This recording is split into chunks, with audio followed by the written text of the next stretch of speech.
Hello guys, स्वागत है आप सभी का आपके अपने YouTube channel GS from basics में। और आज हम लेके आए हैं आधुनिक भारत में हमारी अगली वीडियो स्वराज पार्टी के ऊपर। तो वीडियो स्टार्ट करने से पहले मैं कहना चाहूँगा कि अगर आपने अभी तक हमारे चैनल को सब्सक्राइब नहीं किया है तो हमारे चैनल को आप सब्सक्राइब कर लीजिए। ऐसी ही वीडियो देखने के लिए आपको यहाँ पर हर सब्जेक्ट की डिटेल वीडियो मिल जाएंगी। और दोस्तों, इस वीडियो की जो पीडीएफ फाइल है वो आप हमारे डिस्क्रिप्शन बॉक्स में उसका लिंक दिया हुआ है, वहां से डाउनलोड कर सकते हैं। और साथ ही आप चाहें तो हमारे टेलीग्राम ग्रुप से भी डाउनलोड कर सकते हैं। और टेलीग्राम ग्रुप का लिंक भी डिस्क्रिप्शन बॉक्स में दिया हुआ है। तो चलिए शुरू करते हैं फिर आज की वीडियो। तो बात हमारी है, स्टार्टिंग पॉइंट हमारा है स्वराज पार्टी। अब स्वराज पार्टी से भी अगर देखा जाए तो पहले हमारा एक आंदोलन चल रहा था। एक आंदोलन हमारा चल रहा था, कौन सा? असहयोग आंदोलन। अब जो असहयोग आंदोलन चल रहा था इसकी शुरुआत कब हुई थी? 1 अगस्त 1920 को। और इसकी बात कहाँ शुरू हो गई थी? खिलाफत आंदोलन में, जो 1919 में शुरू हुआ था खिलाफत आंदोलन, वहां पर बात शुरू हो गई थी। और गांधी जी को इसका नेतृत्वकर्ता बना दिया गया था और 1 अगस्त 1920 को गांधी जी ने आंदोलन भी शुरू कर दिया। और ये जो आंदोलन था, इसमें दिक्कत कब हुई? इसमें दिक्कत तब हुई जब चौरी चौरा घटना हुई। और चौरी चौरा घटना कब हुई थी? हमारी 1922 में। तो चौरी चौरा घटना होने के कारण यहाँ पर गांधी जी ने जो असहयोग आंदोलन था उसको बंद कर दिया। और बंद कितनी तारीख को करा था? 12 फरवरी 1922 को। तो 12 फरवरी 1922 को उन्होंने, गांधी जी ने आंदोलन बंद कर दिया। और इस समय गांधी जी कहाँ थे? गांधी जी थे गुजरात में। और गुजरात में भी एक जगह है, ये पूछा जाता है, बारदोली। तो गुजरात के बारदोली से इन्होंने आंदोलन वापस लेने का फैसला किया और आंदोलन को बंद कर दिया। गांधी जी की काफी बुराई भी हुई इस समय। तो गांधी जी ने कहा चलो कोई बात नहीं, लेकिन देश में कहीं पर भी हिंसा नहीं होनी चाहिए। मैं सबकी बुराई झेल सकता हूँ लेकिन देश में हिंसा बर्दाश्त नहीं कर सकता। अब चौरी चौरा की घटना से ये असहयोग आंदोलन बंद हो गया, तो असहयोग आंदोलन की वापसी हुई। तो इसके बाद में गांधी जी को कर लिया गया गिरफ्तार। इन्हें 6 साल की जेल हुई। तो दोस्तों, 6 साल की जेल किसे हुई थी? 6 साल की जेल तिलक को भी हुई थी। जो तिलक हमारे थे वो मांडले जेल गए थे और मांडले जेल में उन्होंने एक पुस्तक भी लिखी थी, गीता रहस्य। और जो तिलक की मृत्यु हुई थी असहयोग आंदोलन के पहले ही चरण में, यानी शुरुआती दिनों में ही तिलक की क्या हो गई थी? मृत्यु। तो यहाँ पे अंग्रेजों का 6 साल बड़े फेवरेट था। तो गांधी भी कितने? 6 साल के लिए। तिलक भी कितने? 6 साल के लिए। अब गांधी जी की थोड़ी किस्मत अच्छी थी, क्यों? क्योंकि वो हो गए बीमार। तो बीमारी के चलते 5 फरवरी 1924 को गांधी जी को समय से पहले ही क्या कर दिया गया? छोड़ दिया। कि अंग्रेज भाई डर गए कि अगर मान लो इन्हें कुछ हो गया तो जनता क्या होगी? भड़क जाएगी। और जनता भड़क जाएगी तो उसे संभालेगा कौन? तो गांधी जी को अंग्रेजों ने पहले ही छोड़ दिया, टाइम से पहले। तो गांधी जी की जब गिरफ्तारी हुई थी तो उस समय देश में बहुत ही निराशा फैल गई कि इतने बड़े आदमी को गिरफ्तार कर लिया गया। तो यानी कि कहीं ना कहीं देश में काफी ज्यादा दिक्कत। अब इस समय मोतीलाल नेहरू निकल के आएंगे और सी आर दास निकल के आएंगे। तो ये सी आर दास वही हैं जिन्होंने अरविंद घोष की क्या करवाई थी? जमानत। और मोतीलाल नेहरू, इनका नाम वहां आता है, ये बात करेंगे डोमिनियन स्टेट की। तो मोतीलाल नेहरू और सी आर दास ने एक नई विचारधारा को जन्म दिया। और दोनों ने 1922 के गया अधिवेशन में, जो कांग्रेस का गया अधिवेशन हुआ था, वहां से त्यागपत्र दे दिया कांग्रेस से कि अब हमें कांग्रेस में नहीं रहना। और मार्च 1923 में दोनों ने मिलकर एक पार्टी बनाई जिसका नाम था कांग्रेस खिलाफत स्वराज पार्टी। अभी इसका नाम दोस्तों स्वराज पार्टी नहीं है, इसका नाम है कांग्रेस खिलाफत स्वराज पार्टी। और इसकी स्थापना करी, जिसका नाम बदल के 1923 में क्या हो गया? स्वराज पार्टी हो गया। तो यहाँ पर हमारी जो बात आती है स्वराज पार्टी की, और ये स्वराज पार्टी क्यों जरूरी है? क्योंकि भारत में जो संविधान की बात करेगी या संविधान सभा की बात करेगी, तो संविधान सभा की बात करती है स्वराज पार्टी। और करेंगे कौन? एम एन राय। और कब करते हैं? 1934 में। तो 1934 में एम एन राय संविधान सभा की बात करते हैं स्वराज पार्टी के थ्रू। और बाद में ये बात कांग्रेस तक पहुंचेगी 35 में, फिर वो वहां हमारी पॉलिटी की बात शुरू हो जाती है। तो सी आर दास यानी चितरंजन दास इसके क्या थे? इसके अध्यक्ष थे। और मोतीलाल नेहरू क्या थे? महासचिव थे। अगर हम बात करें कि मुस्लिम लीग के अध्यक्ष कौन थे? मुस्लिम लीग के अध्यक्ष यहाँ पर थे, मुस्लिम लीग के अध्यक्ष आगा खां। और अगर कांग्रेस के अध्यक्ष की बात करी जाए तो कांग्रेस के अध्यक्ष कौन थे? तो कांग्रेस के अध्यक्ष हमें देखने को मिलते हैं डब्ल्यू सी बनर्जी, व्योमेश चंद्र बनर्जी। तो यहाँ दोनों बातें अलग अलग हैं। यहाँ सी आर दास इसके अध्यक्ष हैं और मोतीलाल नेहरू इसके क्या है? महासचिव हैं। आगे देखते हैं अब स्वराज पार्टी का उद्देश्य क्या है। जो स्वराज पार्टी का उद्देश्य था, इनका मेन उद्देश्य था कि चुनाव के माध्यम से कहाँ जाना? काउंसिल में जाना। और काउंसिल में जाने के बाद में, काउंसिल में जब ये प्रवेश करेंगे तो वहां पर काम करने से रोकना। काम करने से रोकने का मतलब ये है दोस्तों कि यहाँ पर उस समय जो बात चलती थी, एक अधिनियम था 1919 अधिनियम। तो 1900 अधिनियम के तहत कई सारे वहां पर अगर देखा जाए तो कानून वगैरह लाए गए थे। तो इन सबको वहां पर उन्होंने कह दिया कि जो भी कानून वगैरह हैं हम उन्हें नहीं मानेंगे। तो यहाँ पर इसी वजह से, यानी अंग्रेजों को काम करने से रोकना। जैसे आजकल भी अगर देखा जाए तो संसद में क्या होता है, विपक्ष जो बैठा होता है वो पक्ष को काम करने नहीं देता, कि कभी हो हल्ला कर दिया, कभी कागज फेंक दिया, कभी कुछ कर दिया, तो संसद में काम नहीं होने देते। तो वही काम इनका था कि विपक्ष की तरह बैठकर अंग्रेजों को काम करने से रोकना। श्रीनिवास अयंगर और एनसी केलकर स्वराज दल के प्रमुख नेता थे। एनसी केलकर का नाम हमने पहले भी सुना था। इनका नाम जो हमें सुनने को मिला था, इनका नाम हमें सुनने को मिला था होम रूल लीग आंदोलन में। और ये अध्यक्ष थे किसकी तरफ से? तिलक की तरफ से। तिलक की तरफ से होम रूल लीग आंदोलन के क्या थे? अध्यक्ष थे। ये थोड़ा सा यहाँ मिसप्रिंट हो गया है। तो यहाँ अगर बात आती है तो 1925 में, 1925 की बात है, 1925 में विट्ठल भाई पटेल केंद्रीय विधानसभा सेंट्रल लेजिस्लेटिव असेंबली का इन्हें अध्यक्ष चुना गया। और ये पहले भारतीय थे जो अध्यक्ष चुने गए थे, विट्ठल भाई पटेल। कि अगर आपसे पूछा जाए कि सेंट्रल लेजिस्लेटिव असेंबली का अध्यक्ष किसे चुना गया या पहले भारतीय कौन थे जिन्हें चुना गया, तो विट्ठल भाई पटेल। मतलब सभी ने इनका नाम प्रमोट किया कि इनको क्या बना दिया जाए, इन्हें नेता बना दिया जाए, ताकि ये भारतीयों के पक्ष में काम कर सकें, क्योंकि बाकी तो अंग्रेज ही हमेशा काम करते थे। तो यहाँ पहले भारतीय कौन बने हैं? विट्ठल भाई पटेल। फिर बात आती है मोहम्मद अली जिन्ना की। तो मोहम्मद अली जिन्ना ने भी स्वराज दल का समर्थन किया कि हाँ, ये जो कर रहे हैं वो ठीक कर रहे हैं, केंद्रीय विधानसभा में जा रहे हैं तो हम भी इनका साथ देंगे। कहीं ना कहीं अंग्रेजों को क्या है, काम करने से रोको, ताकि वो देश में जो इतनी भी गतिविधियां हैं, अंग्रेजों का जो माहौल उन्होंने खराब कर रहा है, यानी वो माहौल में सुधार लाया जा सके। तो इसीलिए मोहम्मद अली जिन्ना ने भी स्वराज दल का क्या करा था?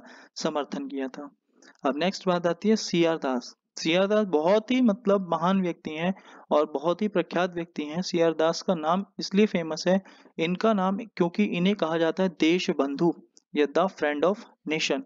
इंग्लिश में इन्हें पूछ भी लिया जाता है, क्या बोला जाता है? द फ्रेंड ऑफ नेशन बोला जाता है। तो इसी वजह से इनका नाम काफी ज्यादा फेमस है। तो देश बंधु या फ्रेंड ऑफ नेशन, इन्हें जनता प्यार से कहती थी। इनका जो सबसे प्रमुख काम था, अलीपुर जो बम केस हुआ था, तो अलीपुर जो हमने देखा था उस 1908 के समय में, तो यहाँ पर इस समय अरविंद घोष को क्या करा था इन्होंने?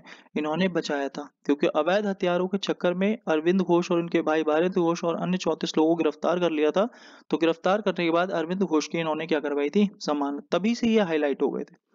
सबसे प्रमुख स्टेटमेंट इन्होंने क्या दी? प्रमुख स्टेटमेंट इनकी ये थी कि स्वराज आम जनता के लिए होना चाहिए, ना केवल वर्गों के लिए। जैसे कांग्रेस जो बनी थी वो केवल किसका समर्थन करती थी? उच्च वर्गों का समर्थन करती थी, ना कि निम्न वर्गों का। तो इनका कहना था जो स्वराज है वो आम जनता के लिए होना चाहिए, ना ही केवल किसी पर्टिकुलर एक वर्ग के लिए। और अगर बात आती है, ये सुभाष चंद्र बोस के राजनीतिक गुरु भी थे।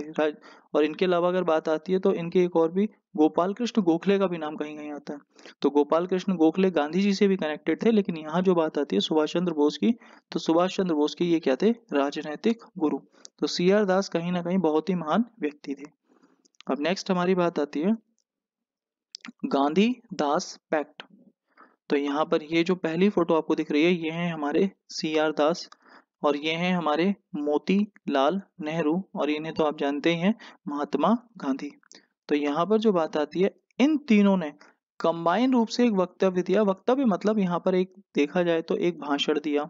तो उसी भाषण को, या हम कह सकते हैं इसे घोषणा की। तो तीनों ने मिलकर, और कब करी है? नवंबर 1924 में महात्मा गांधी, सी आर दास और मोतीलाल नेहरू ने एक संयुक्त वक्तव्य दिया, जिसे गांधी दास पैक्ट के नाम से जाना जाता है। ये बंगाल में घोषणा की गई थी, और मतलब अगर देखा जाए तो सभी लोगों को एकजुट करने के लिए बात कही गई थी और इलेक्शन लड़ने की बात कही गई थी। तो इसे ही गांधी दास पैक्ट के नाम से जाना जाता है। तो ये महात्मा गांधी, सी आर दास और मोतीलाल नेहरू के बीच में हुआ था। इस पैक्ट की इस पैक्ट की सबसे प्रमुख जो बातें थी उनकी पुष्टि कहाँ की गई? 1924 के बेलगांव अधिवेशन। और बेलगांव हमारा कहाँ पर है? कर्नाटक में है। और बेलगांव क्यों फेमस है? क्योंकि जो तिलक का होम रूल लीग का मुख्यालय था वो भी क्या था? वो हमारा बेलगांव था। तो बेलगांव हमारा इंपॉर्टेंट है क्योंकि ये तिलक का क्या था? ये तिलक के होम रूल लीग का मुख्यालय था, इसलिए इंपॉर्टेंट है।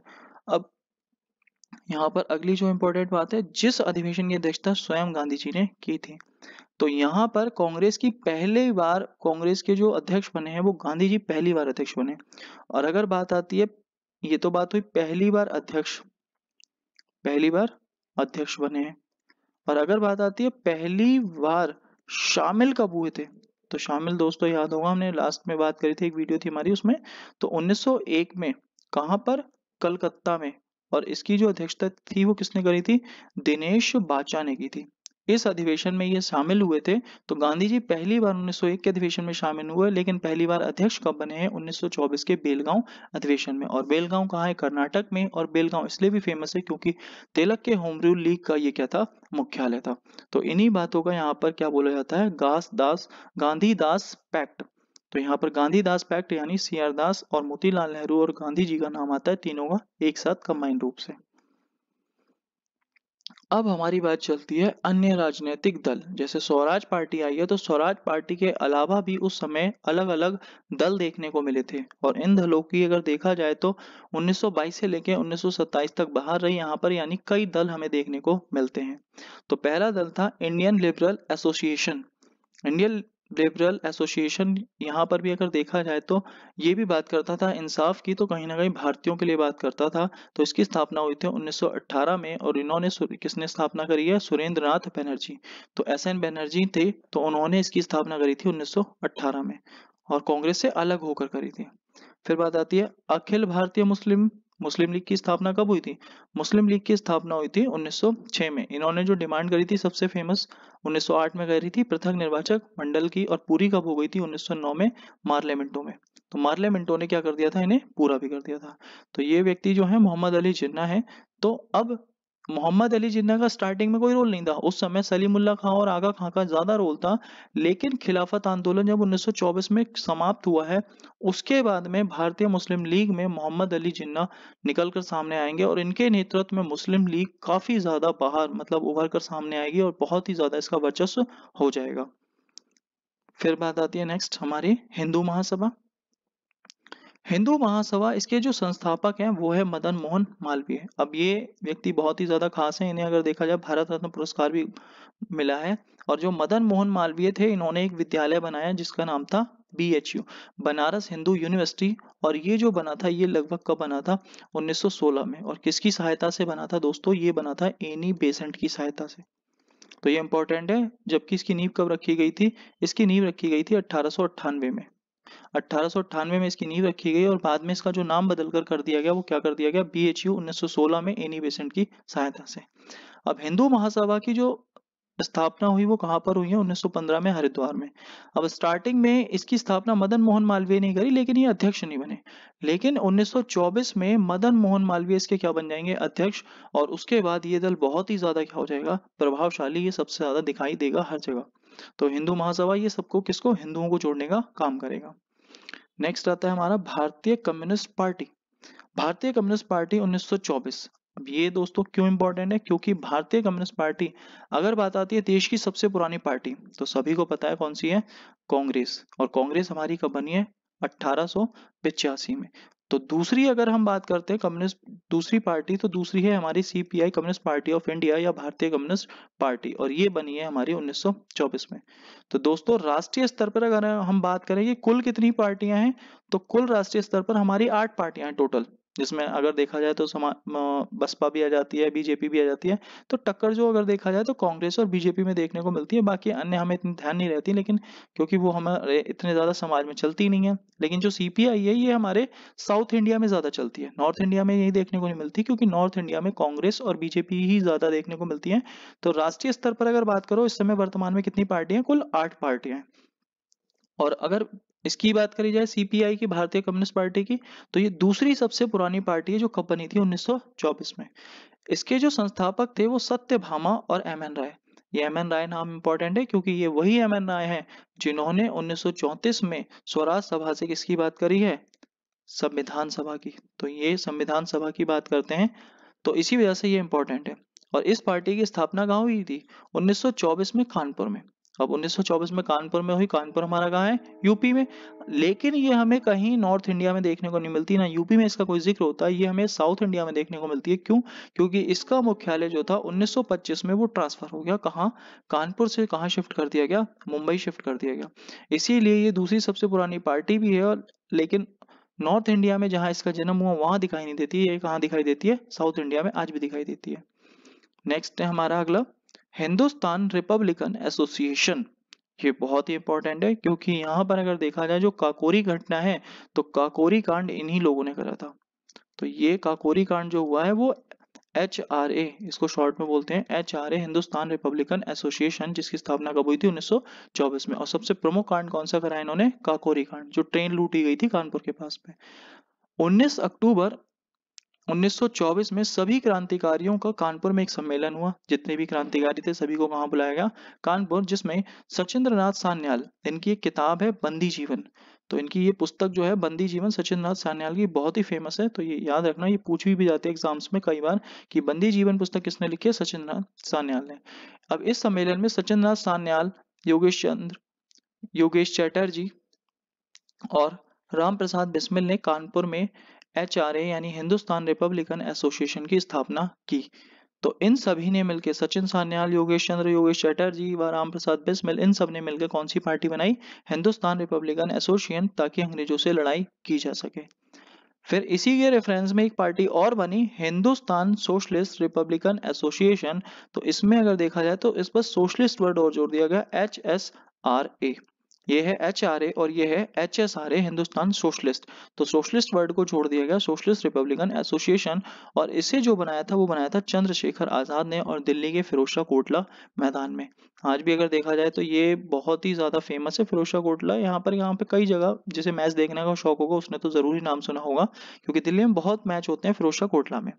तो चंद्रशेखर आजाद ने दिल्ली के फिरोजशाह कोटला में Hindustan socialist Republican association HSRA की स्थापना की। तो ये पार्टी हमारी किसने बनाई है? चंद्रशेखर आजाद ने।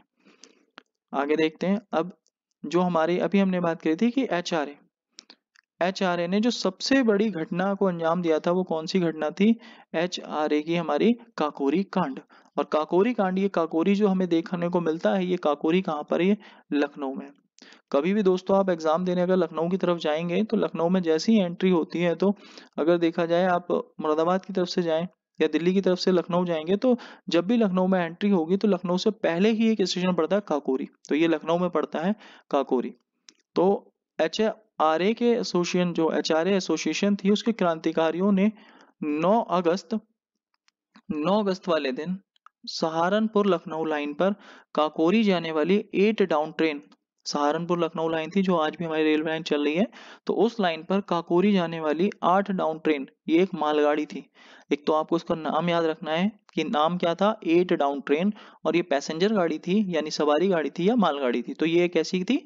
ये एक मालगाड़ी थी। इसका नाम था 8 डाउन ट्रेन और इसका नाम था, मतलब ये मालगाड़ी थी। इसको सफलतापूर्वक लूट लिया गया और इसी घटना को क्या बोला गया? काकोरी कांड बोला गया।